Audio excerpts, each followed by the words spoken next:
karışmanı, tanımak dostu düşmanı. Ken ağlattılar bu yüreğimi, yok yine de pişmanı.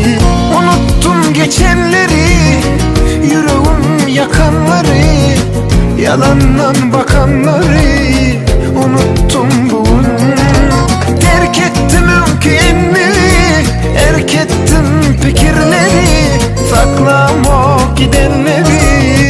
Unuttum bugün, gitsinler yar yarına, canı canına, her kime yoluna. Baksınlar sağı soluna, çıkmak yoluma, değmen burnuma. Gitsinler yar yarına, canı canına, her kime yoluna. Baksınlar sağı soluna, çıkmak yoluma, değmen burnuma.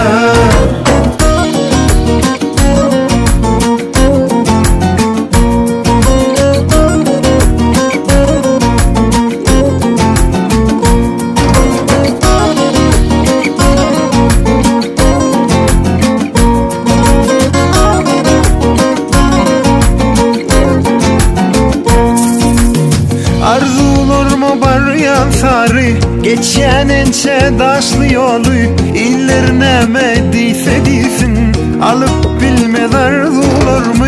Vakit bilmez karışmanı, tanımak dostu düşmanı. Ken ağlattılar bu yüreğimi, yok yine de pişmanı. Unuttum geçenleri, yüreğim yakanları, yalandan bakanları. Unuttum bugün, terk ettim ülkemi, erk ettim fikirleri, saklamak gidenleri.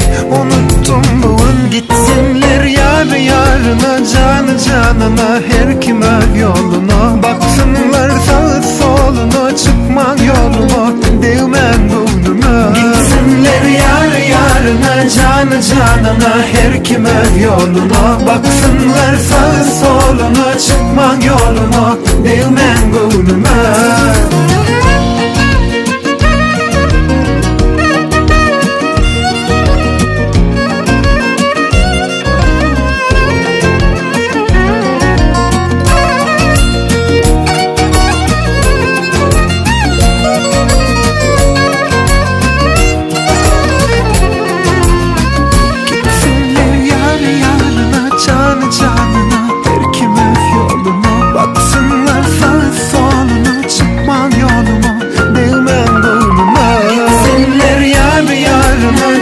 Canına, her kime yoluna. Baksınlar sağı soluna, çıkmak yoluma, değmen burnuma. Gitsinler yar yarına, canı canına, her kime yoluna. Baksınlar sağı soluna, çıkmak yoluma, değmen burnuma.